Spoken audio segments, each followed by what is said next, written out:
Aphorism 221. It can happen, said a pettifogging moral pedant, that I honor and respect an unselfish man, but not because he is unselfish, but because he seems to me to have the right to be useful to another man, at his own expense. Enough. The question is always who he is and who the other is. In one made and distant for command, for example, self-abnegation and modest retirement would be not a virtue but the waste of a virtue, it seems to me. Every unegoistic morality which takes itself as unconditional and addresses itself to everybody, it is merely a sin against taste. It is an instigation to sins of omission, one seduction more under the mask of philanthropy and a seduction and injury for precisely the higher, rarer privilege. Moralities must first of all be forced to bow before order of rank. Their presumption must be brought home to them until they at last come to understand that it is immoral to say, what is good for one is good for another. Thus, my moralistic pendant and Mahomet, does he deserve to be laughed at for thus exhorting moralities to morality? But one should not be too much in the right if one wants to have the laughters at one's own side. A grain of wrong is even an element of good taste. Aphorism 222. Where pity and fellow suffering is preached today, I heard aright, no other religion is any longer preached now. The psychologist should prick up his ears through all the vanity, all the noise characteristic of these preachers, as if it is of all preachers. He will hear a hoarse, groaning, genuine note of self-contempt. It is part of that darkening and uglification of Europe which has now been going on for hundreds of years, the earliest symptoms of which were first recorded in a thoughtful letter of Delancey to Madame Éponine, if it is not the cause of it. The man of modern ideas, that proud ape, is immoderately dissatisfied with himself, that is certain. He suffers, and his vanity would have him only suffer with his fellows. Aphorism 223. The hybrid European, a tolerably ugly plebeian, all in all, definitely requires a costume. He needs history at his storeroom for costumes. He realizes, to be sure, that none of them fits him properly. He changes and changes. Consider the 19th century with regard to these rapid predilections and changes in the style masquerade. Notice that the moments of despair because nothing suits us. It is in vain we parade ourselves as romantic or classical or Christian or Florentine or national. In morbidibus et audibus, the cap doesn't fit, but the spirit, exceptionally the historical spirit, perceives an advantage even in this despair. Again and again, another piece of the past and of foreigners is tried out, tried on, taken off, packed away, above all studied. We are the first studious age in puncto of costumes. I mean those of morality, articles of faith, artistic tastes, and religions, prepared as no other age has been for the carnival and the grand style, for the most spiritual laughter and wild spirits, for the transcendental heights of the most absolute nonsense, and Aristophanes' universal mockery. Perhaps it is precisely here that we are discovering the realm of our invention, that realm where we too can be original, perhaps as Herodotus of world history and God's buffoon, perhaps even in nothing else of today has a future. Precisely our laughter may still have a future. As what Aristophanes uses in his Aristophatic universality. Aphorism 224. The historical sense, or the capacity for divine, quickly, the order of rank of the elevations according to which a people, a society, a human being has lived, the divinary instinct for the relationships of these evaluations, for the relation of the authority of values to the authority of effective forces.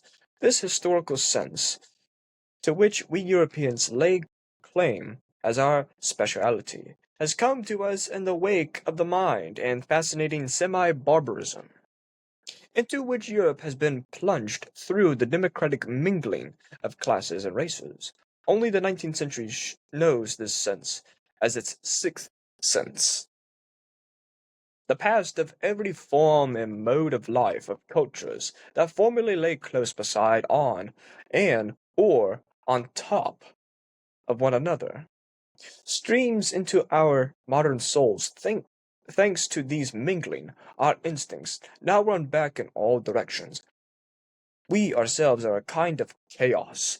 In the end, as I have said before, the spirit perceives its advantage in all of this. Through our semi-barbarism and bhakti and desires, we have secret access everywhere, such as a noble age never had. Above all, the access to the labyrinth of unfinished cultures, to every semi-barbarism which has ever existed on earth, and insofar as the most considerable part of human culture hitherto has been semi-barbarism. Historical sense means virtually the sense and instinct for everything, the taste and tongue for everything, which has, at one point, become proven to be ignoble sense. We enjoy Homer again, for instance. Perhaps it is our happiest advance that we know how to appreciate Homer, whom the men of a noble culture, the French of the 17th century, for example, such as Saint Evremont, who reproached him for his esprit vaste, and even their dying echo, Voltaire, cannot and could not assimilate so easily, whom they hardly permitted themselves to enjoy. The very defiant yes and no of their palate, their easily aroused disgust, their hesitant reserve with regret to everything strange, their honor of the tastelessness, even of a lively curiosity, and in general that unwillingness of a noble and self-sufficient culture to emit a new desire, a dissatisfaction of its own culture, and an admiration for what is foreign. All this disposes them unfavorably towards even the best things in the world, which are not their property, and could not become their prey. And no sense is so unintelligible to such men as the historical sense in its obsequious plebeian curiosity. It is no different with Shakespeare, that astonishing Spanish Moorish Saxon synthesis of tastes, over which an ancient Athenian of the circle of Aeschylus would have half killed himself with laughter or annoyance.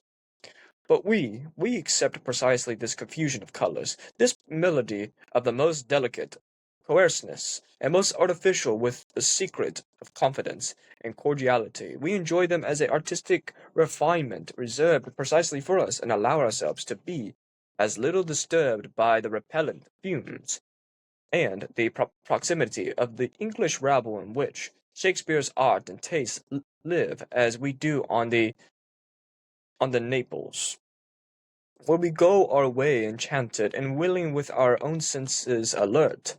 However much the sewers of the plebeian quarters may fill the air, that, as men of the historical sense, we have our virtues, is not to be denied. We are unpretentious, selfless, modest, brave, full of self-restraint, full of devotion, very grateful, very patient, very accommodating. With all that, we are perhaps not very tasteful. Let us finally confess it to ourselves, that which we men of the historical sense find hardest to grasp, to feel, taste, love, that which at bottom finds us prejudiced and almost hostile, and it is just what is complete, wholly mature in every art and culture, that which constitutes actual nobility in works and in men, the movement of smooth sea and self-sufficiency.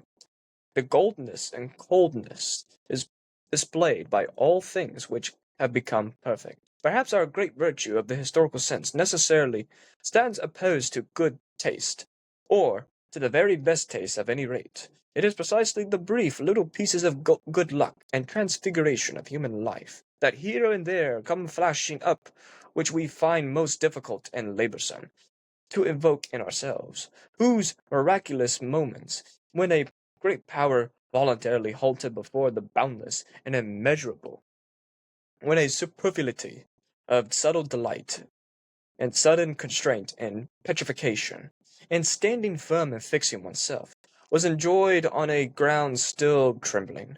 Measure is alien to us. Let us admit to ourselves what we itch for its infinite, the unmeasured. Let a rider on a charging steed, we let fall the reins before the infinite. We modern men, like semi-barbarians, and attain our taste of the state of bliss only when we are wanted, are in danger. Welcome, everyone. If you've loved the 2 episodes of Heraclitus Fragments discussions, see for yourself it was a brief break from reading Nietzsche, and now we are reading Nietzsche again. I have a sense that he has an issue with morality. If not, well, welcome to your first taste of Nietzsche's issue with morality. He first begins with a sarcastic line of, "It can happen." But this is a pettifogging moral pedant who is saying this, that he wants to honor and respect an unselfish man. Not because he is unselfish, but because he seems to me to have the right to be useful for other men at their expense. What Nietzsche is recognizing is the first signs of corruption. What is good and plentiful for me can be good and plentiful for you. Because it can be equally shared in common sense.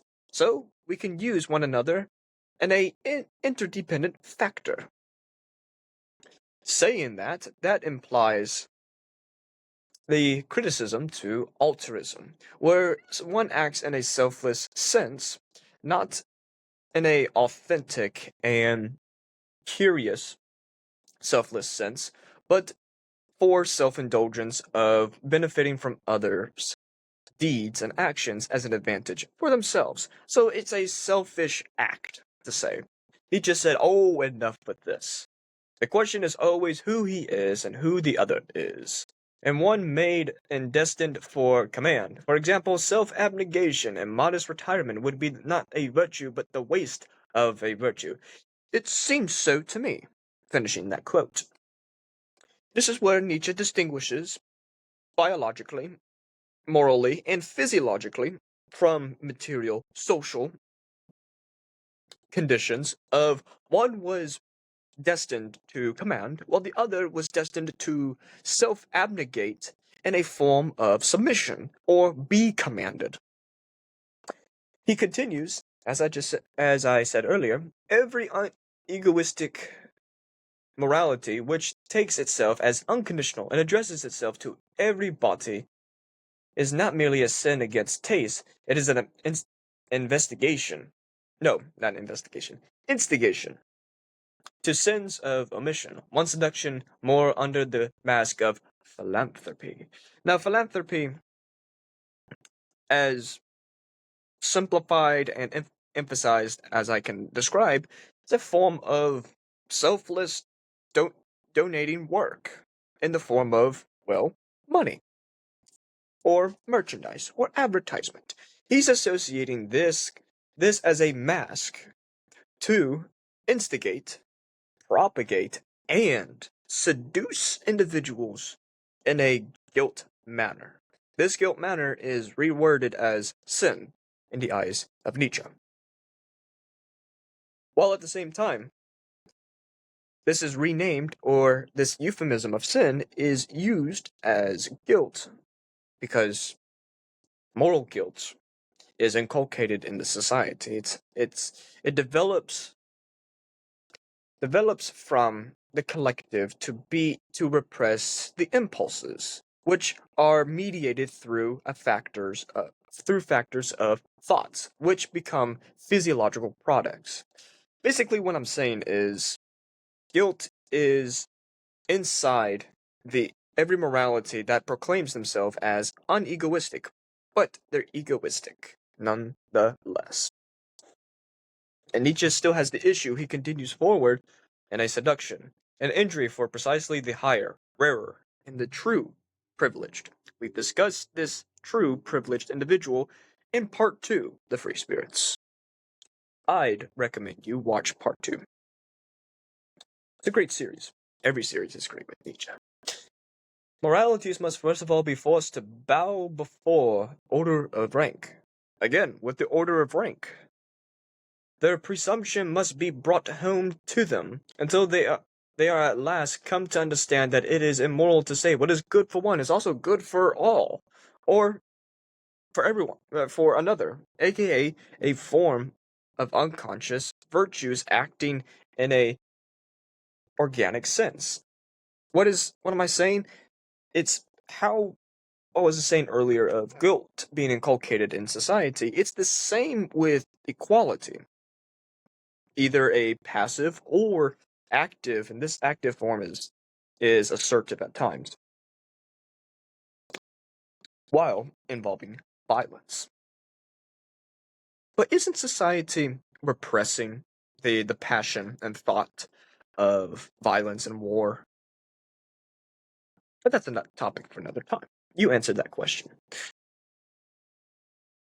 AKA, Nietzsche's still criticizing equality in a democratic sense.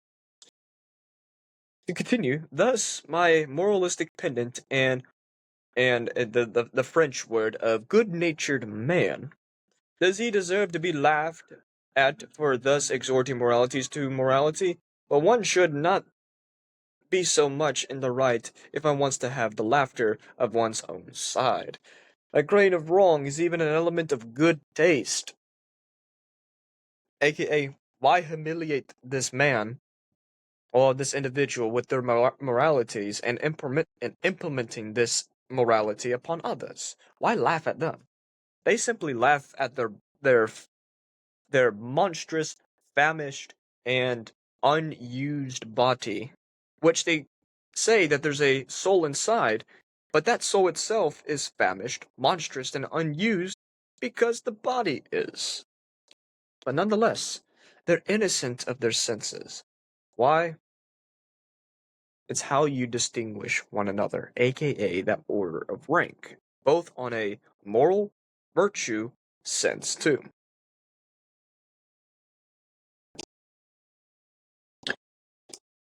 While at the same time, Nietzsche proposes that his philosophy is a redemption, an unconditional redemption of humanity, while systems have a conditioned morality for their form of redemption, which involves what I said earlier, that guilt, that repressive impulse of guilt, which is, again, embedded in society.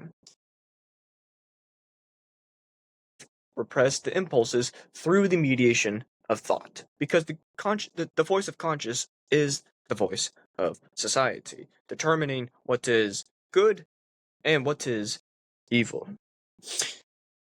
So one, as Nietzsche said, one should not be too much in the right if one wants to have the laughters on one's own side. A grain of wrong is also the element of good taste.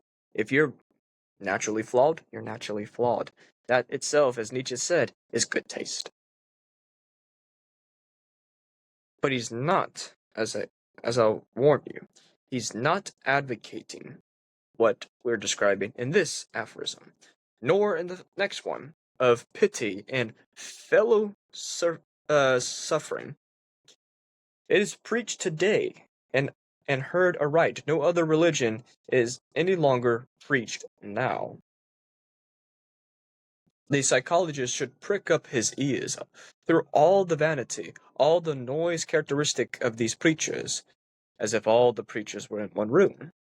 We have heard of Horace groaning genuine note of self-contempt. Pity involves, as what I was describing earlier, of that monstrous, famished, and unused soul in the body. It becomes a transfiguration of self-contempt. It is a part of that darkening and uglification of Europe which has now been going on for hundreds of years.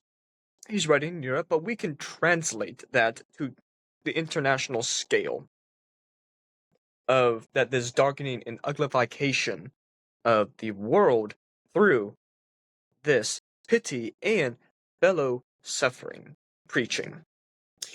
But those two, I'll use pity, two different words. Similar with love and avarice. Same definition, but two separate words.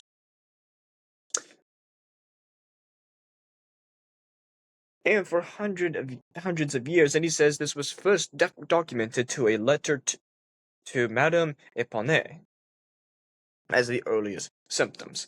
And I'll leave a link in the description for this letter. It's prolonged, so there's minimal time of discussing that letter, but I'll leave it in the description and you decide for yourself why he's describing and criticizing this letter or thoughtful letter as the earliest symptoms of pity.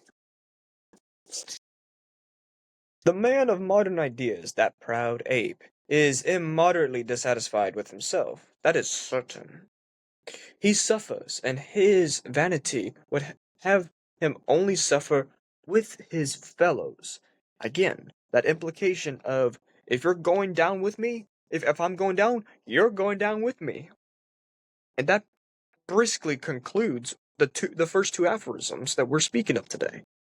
And the next one, again, he's criticizing Europeans, but now he says a hybrid of Europeans are tolerably ugly plebeian. All in all, defiantly requires a costume. He needs history at his storeroom for costumes. He realizes, to be sure, that none of them fits him properly. He changes and changes. This is immensely similar and parallel to how celebrities are among today. They're a hybrid of personalities, but these great actors transition from one philosophy to another either the next day or the next week or the next second.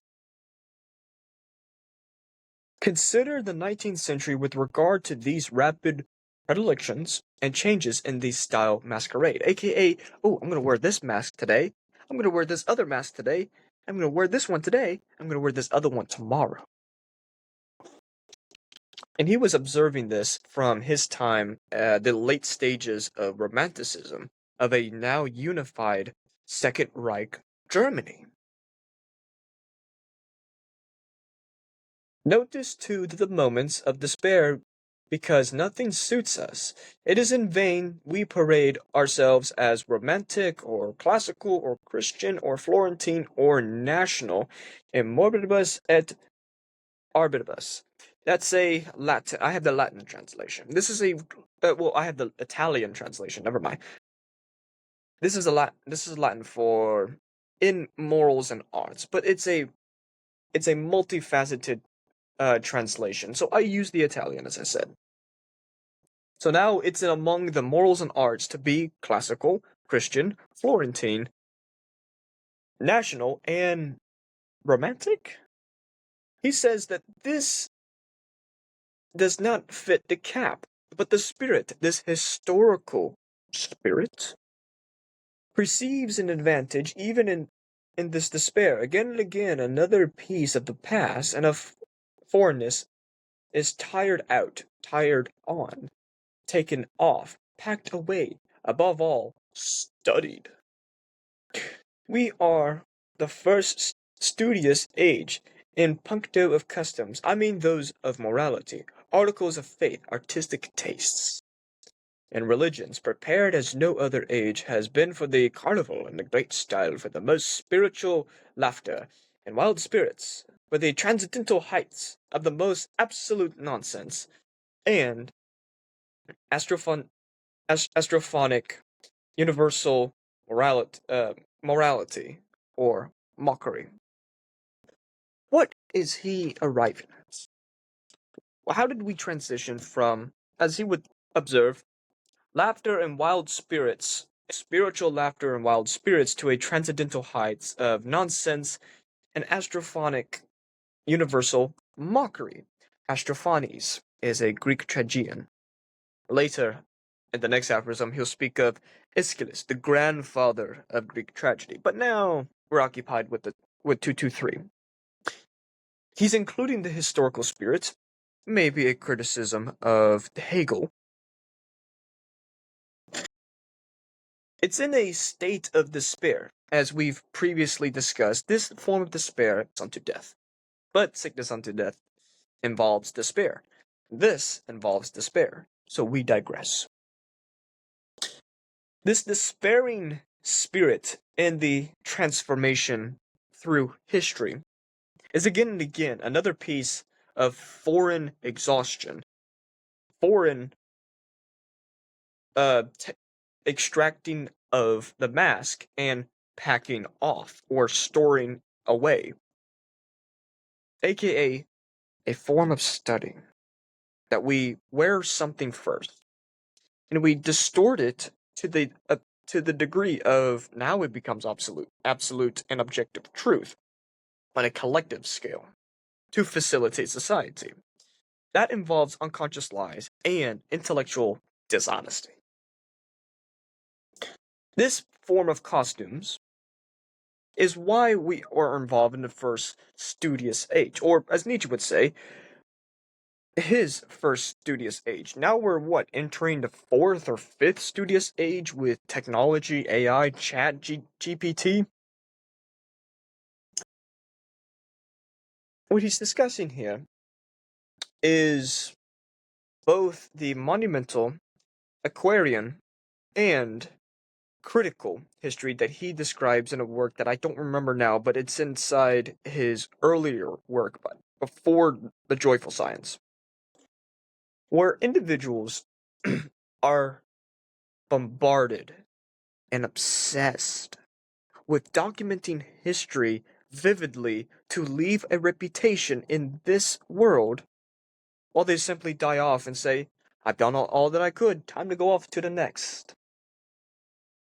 This overcoming them while the historical spirit or sense is their primary concentration.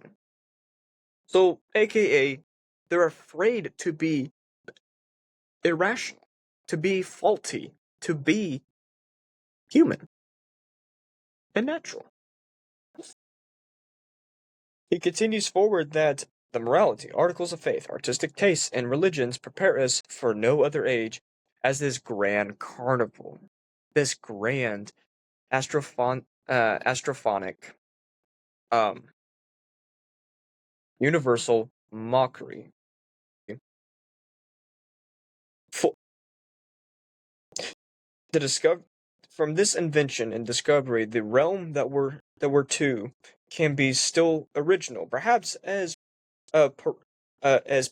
parodists, aka people who participate in parodies of world history and God's buffoons. Perhaps even if nothing else of today has a future, precisely our laughter may still have a future. His brief compliment and valuing of laughter in this sense, because these parodyists or tragedians would laugh and create mockery of world history now and God's buffoons from being moralized. And I've defined briefly the historical sense, which is the next aphorism. He defines it too. I'll read his definition, or the capacity for divining quickly the order of rank of the evaluations according to which a people, a society, a human being has lived, the divinery instinct for the relationships of these evaluations for the relation of the authority of values to the authority of effective forces.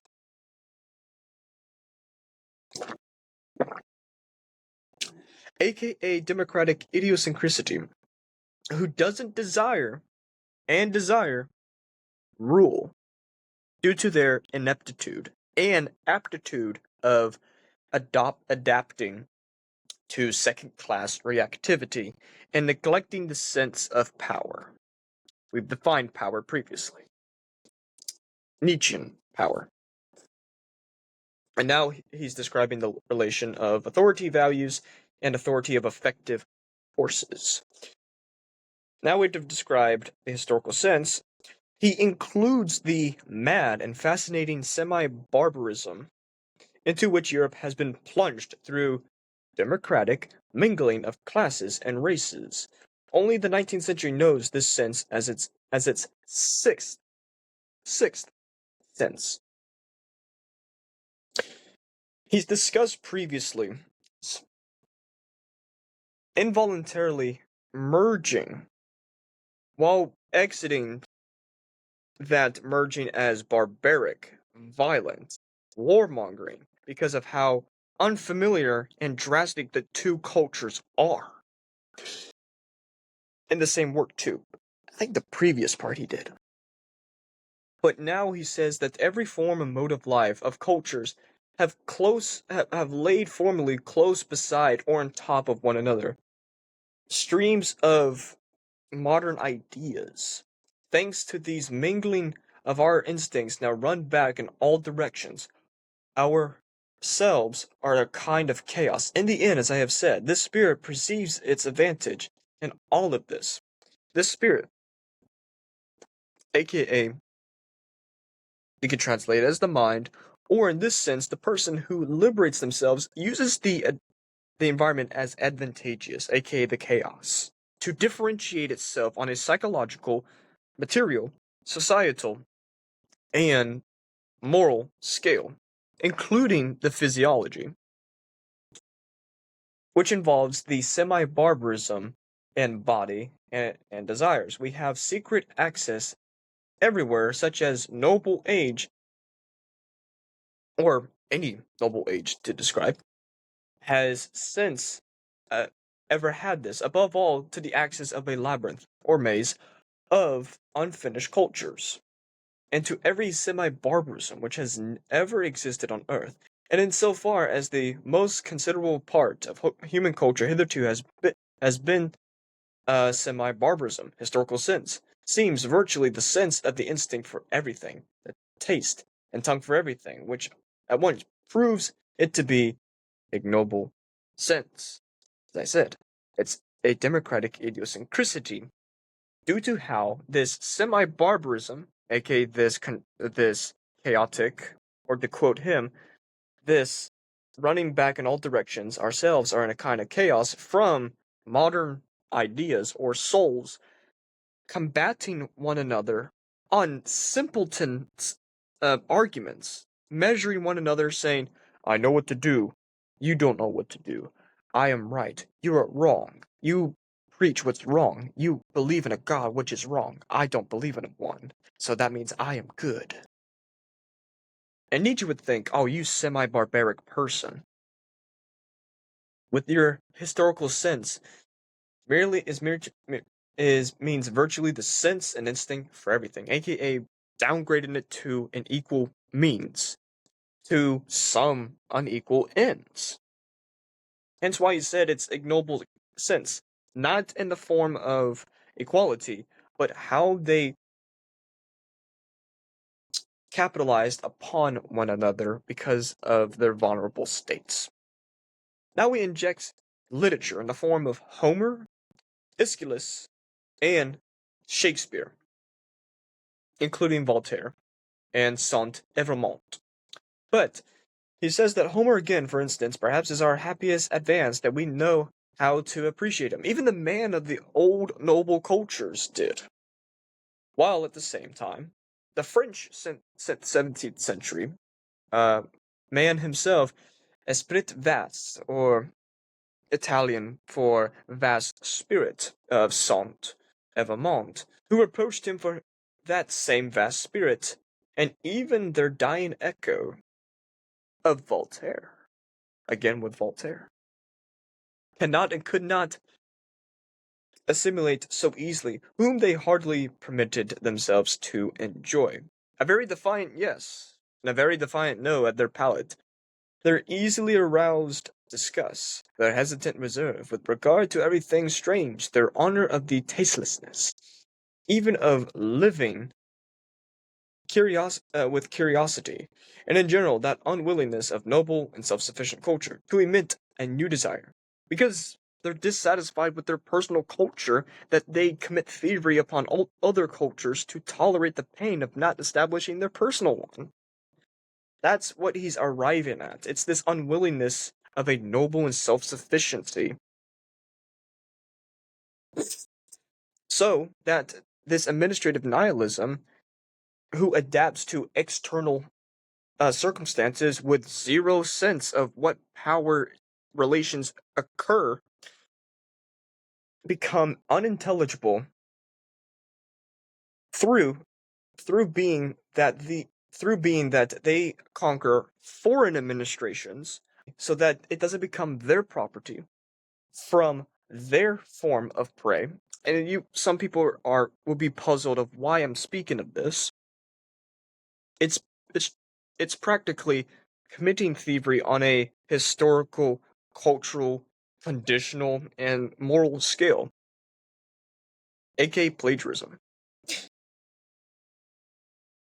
A, the quote that, and no sense is so unintelligible to such men as the historical sense, and its obsequious plebeian curiosity. It is no different with Shakespeare, with his Spanish, Moorish, Saxon synthesis of taste, over which an ancient Athenian of the circle of Aeschylus would have half killed himself with laughter, an annoyance, aka laughing at Shakespeare for his assimilation of multiple cultures. But a a culture which, at the time, became a nuisance, became intolerable. And at the same time, and he would say, it created this puzzle of color and melody for the masses to digest. Because plebeians, or peasants, attended Shakespeare's plays, but they were in the front row, if I'm correct, they were in the front row with zero chairs, minimal food, and they watched plays and pondered, oh, I see Hamlet. So to be or not to be? To be or not to be? I decide not to be. So what he's arriving at is this unintelligible and obsequious manner of Shakespeare, comparing it to Aeschylus and Homer, that he's preaching to a degree to the masses, aka that pity, fellow suffering doctrines that he was discussing earlier. But at the same time, this is criticism of Shakespeare while still loving his tone of taste. The tone of taste is his lyricism. So that we can accept this confusion of colors, the most delicate coarseness and most artificial, and with secret confidence and cordiality, we enjoy him as an artistic refinement that allows us, and only us, to ourselves, little disturbed by the repellent fumes of that English rabble of Shakespeare's art and taste. And now he continues forward that the plebeian quarters are filled in the air with this historical sense. They say, tasteful. End quote. Nietzsche is sarcastically, but solemnly criticizing the plebeians for this form of historical sense, to, again, degrade every singular minute person to to be unpretentious, selfless, modest, brave, and full of self-restraint. Now, he discusses of measuring. He says, measuring is alien to us. Let us admire it to ourselves. What we itch for its infinite, the unmeasured, aka the boundless, the immeasurable. Like a rider on a charging steed, we let fall the reins before the infinite. We modern men like semi-barbarians to attain our state of bliss only when we are the most in danger. The semi-barbarism is that chaos among that collection of wills that compete for one another. And comparing that to being immeasurable, boundless, infinite, Nietzsche is still perceiving the future, not with optimism nor pessimism, but for a grand affirmation. To simply say, to justify the men of the past, and await for the men of the future while dying with the men of the present. Appreciate everyone for watching. My name's Gregory. Amor fati. Love your fate.